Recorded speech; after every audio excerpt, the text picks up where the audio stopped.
Hello viewer, good afternoon. This is Worldview on Spectrum TV. I am Emedion James. The headlines. Australia to recognize Palestinian state at United Nations in September. Trump demands homeless people immediately move out of Washington, D.C. 5 Al Jazeera journalists killed in Israeli strike in Gaza. We'll bring you the full bulletin after the break. Please stay tuned.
Many thanks for staying tuned.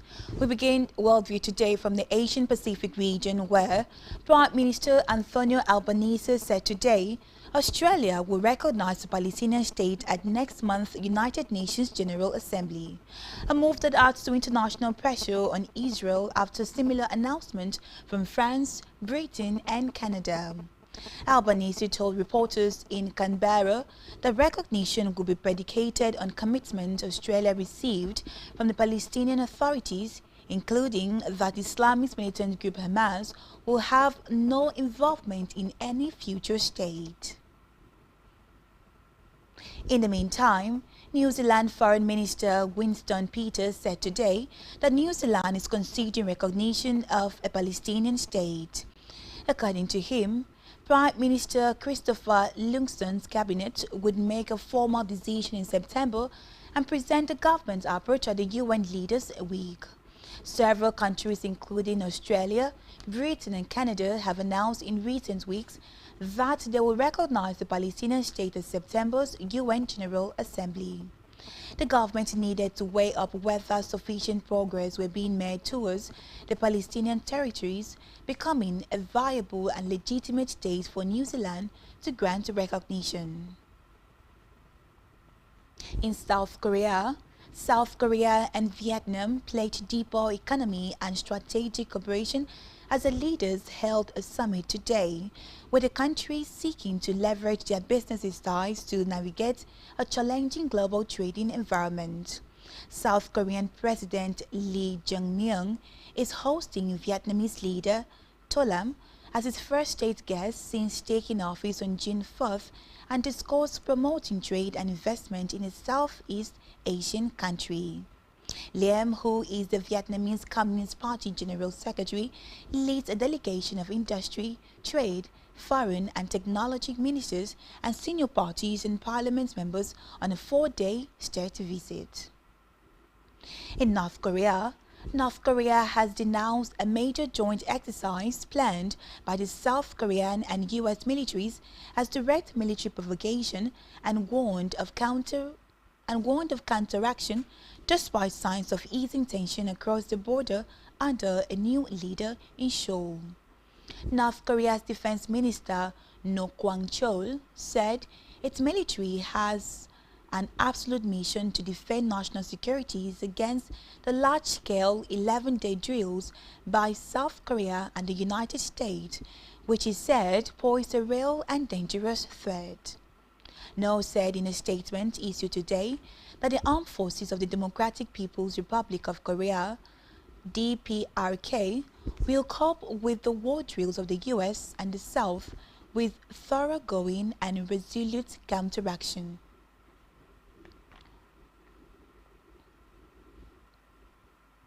Noah also said the drills staged under the pretext of defense against threats were additional proof of the confrontational instinct by the two countries that raises hostility and further destabilizes regional security. In China, China's Coast Guard said today it took necessary measures to expel Philippine vessels from waters around Scarborough Shoals in the South China Sea. The Coast Guard said in a statement it monitored that it intercepted the Philippine vessels after they ignored warnings and forced them away from the waters in an operation it said was professional, standardized, legitimate, and legal. The Philippine Embassy in China did not immediately respond to an email query about the incident.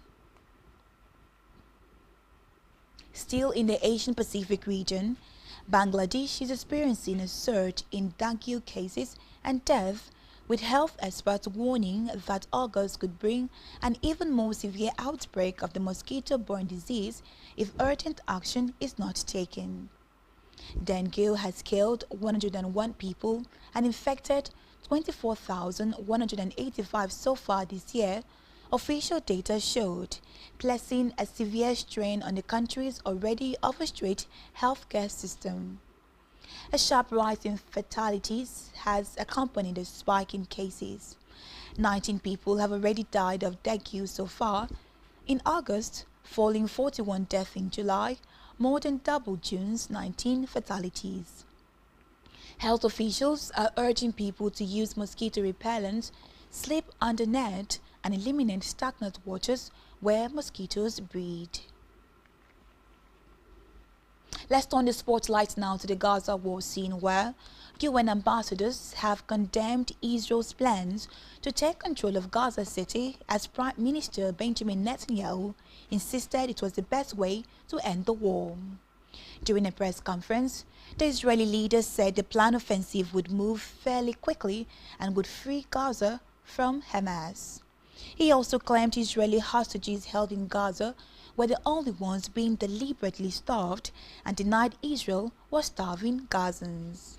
Meanwhile, Israel came under heavy criticism at an emergency meeting of the United Nations Security Council, with the UK, France and others warning the plan risks violating international humanitarian law. Along with Denmark, Greece and Slovenia, they called for the plan to be reversed, adding it would do nothing to secure the return of hostages and risk further endangering their lives. Other council members expressed similar alarm. China also called the collective punishment of people in Gaza unacceptable, while Russia warned against the reckless intensification of hostilities. However, the United States defended Israel, with Ambassador Dorothy Scheer telling the meeting the U.S. had been working tirelessly to free hostages and end the war, and the meeting undermined those efforts.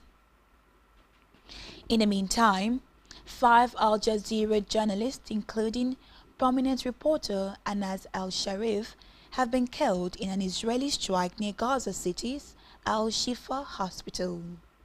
Reports say Talon Sharif and another correspondent, Mohammed Khrushchev, along with cameraman Ibrahim Zaha, Mohammed Nafol and Momen Alwa, were in a tent for journalists at the hospital's main gate when it was struck.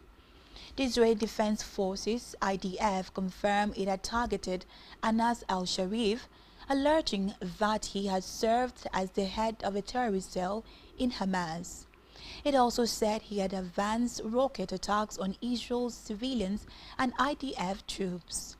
The Committee to Protect Journalists (GPJ) said it was appalled by the attack and that Israel had failed to provide evidence to back up its allegations against al-Sharif.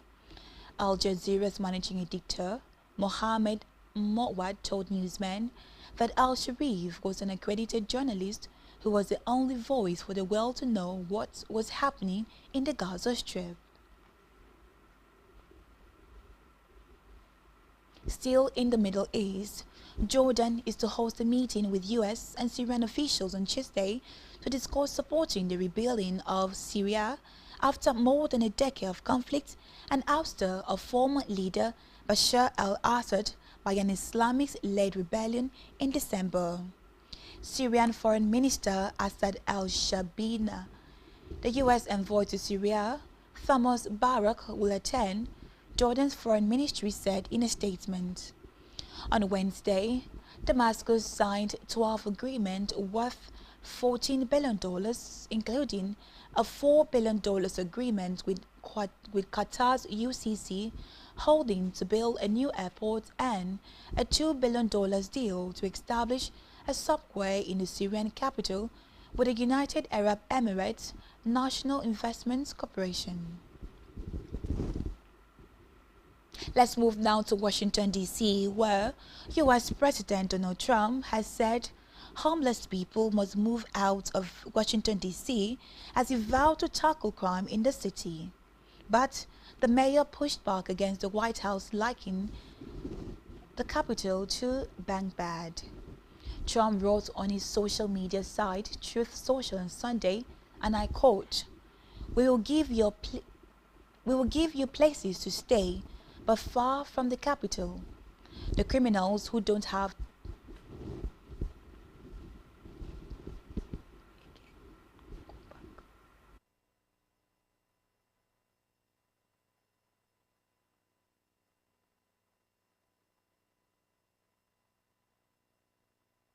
again. We will give you places to stay, but far from the capital. The criminals, you don't have to move out. We are going to put you in jail where you belong. Alongside photos of tents and rubbish, he added, There will be no Mr. Nice Guy. We want your capital back. Thank you for your attention to this matter. Meanwhile, Mayor Muriel Brownser, a Democrat, said that they were not experiencing a crime spike. Trump signed an order last month making it easier to arrest homeless people, and he last week ordered federal law enforcement into the streets of Washington, D.C. The specifics of the president's plans are not yet clear, but in a 2022 speech, he proposed moving homeless people to high-quality tents on inexpensive land outside cities while providing access to bathrooms and medical professionals. In a sad development, one person has died in Turkey after a magnitude 6.1 earthquake struck the northwest province of Balıkesir. Turkish Interior Minister Ali Yakinkaya said that an 81-year-old woman passed away shortly after she was pulled out from the rubble in the town of Sindagi, which was the epicenter of the quake. Ali Yalikaya added that 16 buildings collapsed as a result of the tremors and 29 people had been injured. Turkey's disaster management agency said the quake was recorded at around 7 a.m. local time and was felt as far away as Istanbul. President Recep Tayyip Erdogan issued a statement wishing a swift recovery to everyone who was affected and said that all recovery efforts were being closely monitored.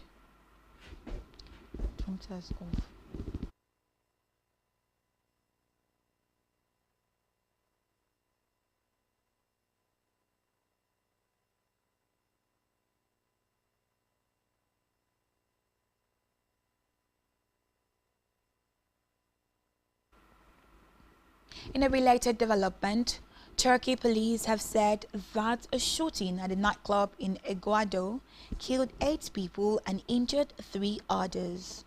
Authorities were called to the Santa Lucia property in the early hours of Sunday morning, where they found 7 people already deceased after gunmen opened fire and 8 persons died in hospital.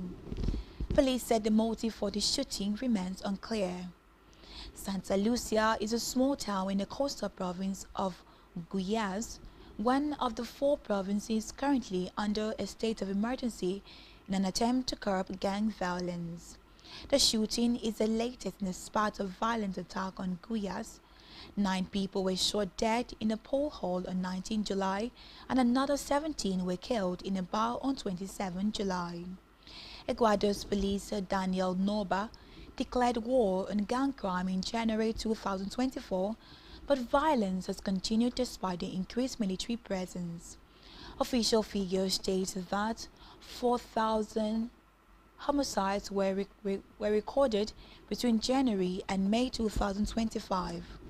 The country seizes 70% of all cocaine produced in the world passed through its port, according to government data.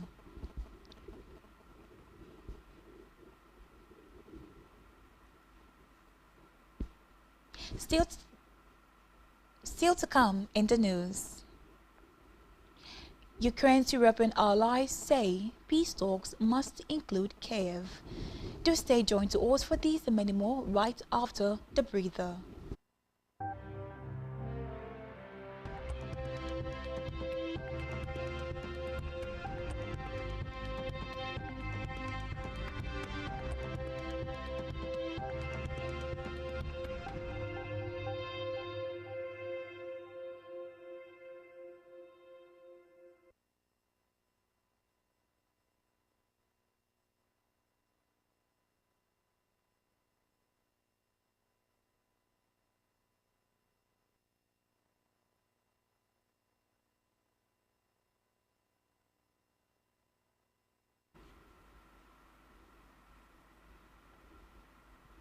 Many thanks for staying tuned.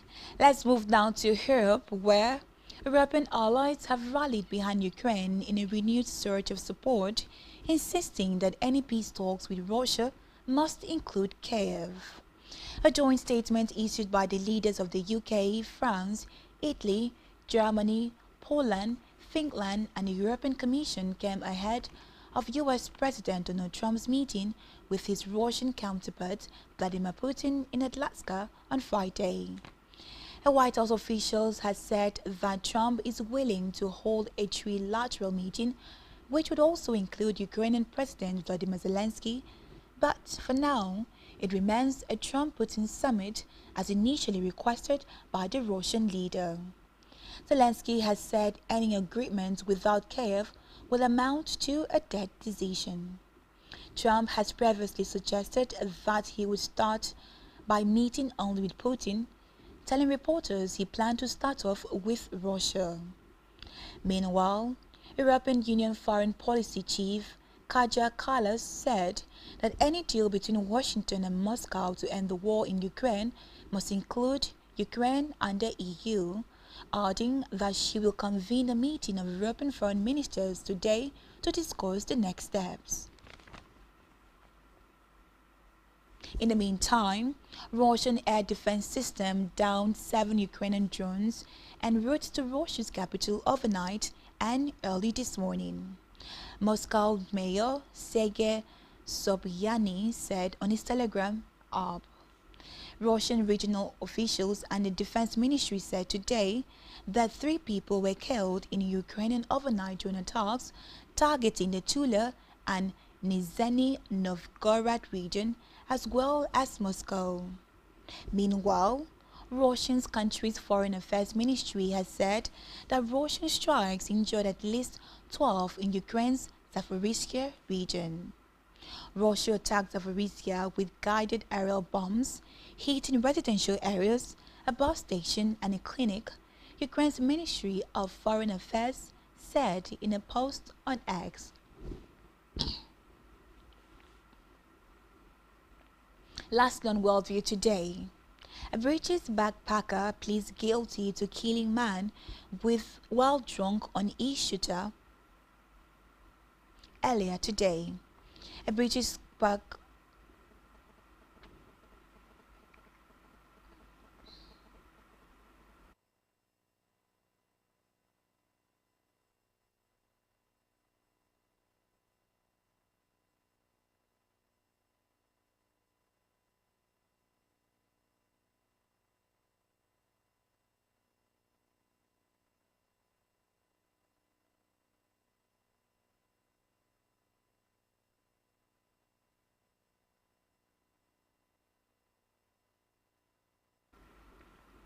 A British backpacker has pleaded guilty to killing a man in Australia after hitting him while riding an e-scooter with an alcohol level more than 3 times the legal limit. Alicia Kemp, aged 25, from Redditch, had been drinking with a friend on a Saturday afternoon in May when she was kicked out of a bar because the two of them were drunk. The court heard earlier the pair hired an e-scooter in the evening and Camp was driving a speed of 20 to 25 kilometers when she hit a 51-year-old Thang Peng from behind on a pavement in Perth city centre. The father of two hit his head on a pavement and died in hospital from a brain bleed 2 weeks later.